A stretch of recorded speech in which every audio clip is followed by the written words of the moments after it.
Jeudi 6 mars 2025, les protocoles d'engagement. Nous vous accueillons de nouveau sur votre chaîne L'Aventure dans la Parole. C'est avec plaisir que nous nous retrouvons avec vous. Peut-être que vous êtes dans votre voiture ou encore dans le train. Mais peut-être que vous êtes aussi à la campagne ou au bord de l'eau. Mais quel que soit là où vous vous trouvez en ce moment, nous souhaitons que Dieu nous accorde espérance, grâce et sagesse dans l'étude de sa parole. Notre communauté s'agrandit et c'est grâce à vous. Soyez vous aussi actifs avec nous pour répandre le message et vous pouvez le faire en likant, vous pouvez partager le lien. Nous vous invitons à vous abonner si ce n'est pas encore fait pour recevoir les notifications chaque jour.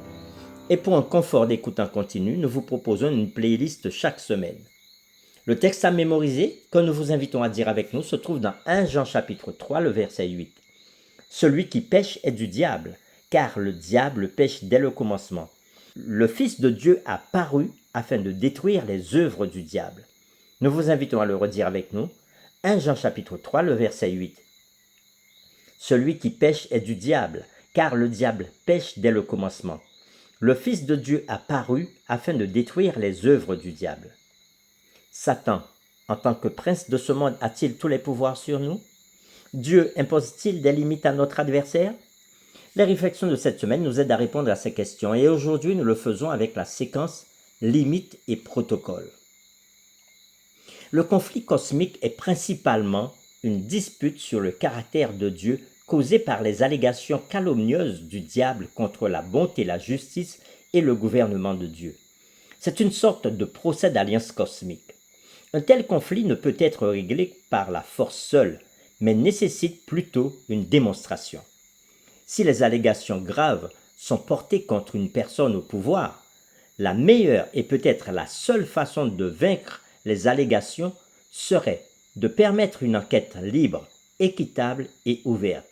Si les allégations menacent l'ensemble du gouvernement, elles ne peuvent pas simplement être balayées sous le tapis. Comment cela nous aide à comprendre le conflit cosmique et se rapporter au problème du mal? Si Dieu fait une promesse, la violera-t-il? Bien sûr que non. Dans la mesure où Dieu accepte les protocoles d'engagement, son action future serait moralement limitée. En tant que tel, certains mots peuvent tomber dans le domaine d'activité temporaire du royaume des ténèbres. Nous vous invitons à lire Marc chapitre 6 verset 5 et Marc chapitre 9 verset 29. Et nous répondrons à la question que montrent ces textes sur la façon dont même l'action divine peut être intégralement liée à des facteurs tels que la foi et la prière. Nous lisons premièrement Marc chapitre 6 verset 5. Il ne put faire là aucun miracle, si ce n'est qu'il imposa les mains à quelques malades et les guérit. Et Marc chapitre 9 verset 29, il leur dit, cette espèce-là ne peut sortir que par la prière.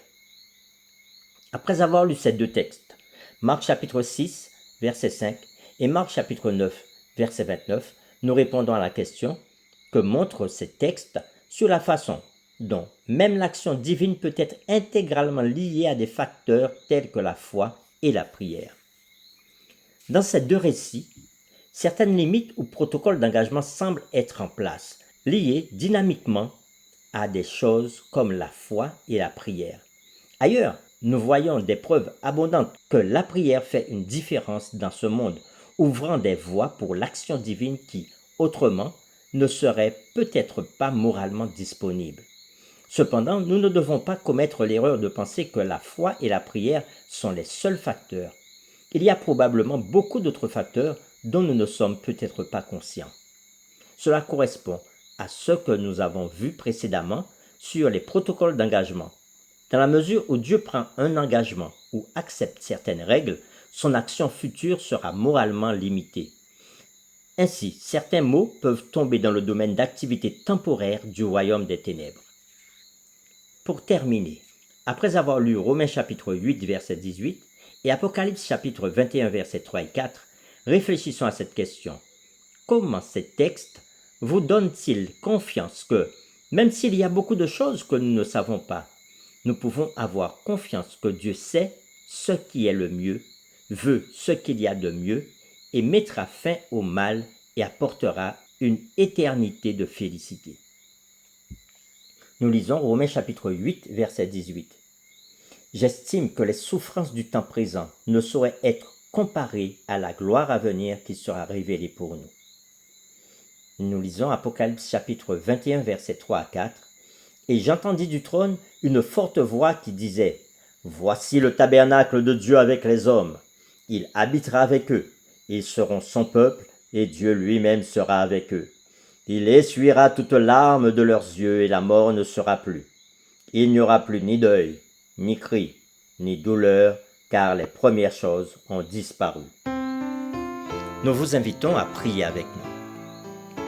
Père éternel, comme tu viens de nous le dire à travers ces 2 versets, tu mettras fin au mal, et le mal sera exterminé, de telle sorte que toutes les créatures, ceux qui sont dans l'univers entier, pourront comprendre pourquoi le mal a perduré pendant tout ce temps. Oui, tu te limites dans ton action parce que tu es un Dieu bon et tu veux que l'univers entier comprenne ce qui se passe dans le conflit cosmique. Alors Seigneur, nous qui sommes sur terre et qui subissons aussi les maux du mal, nous prions pour que tu nous aides à te rester fidèles parce que nous avons choisi ton camp, et permets que chaque auditeur qui prend connaissance de toutes ces informations puisse aussi faire le choix de te suivre. Merci encore de répondre à nos prières car nous t'avons prié au nom de Jésus. Amen.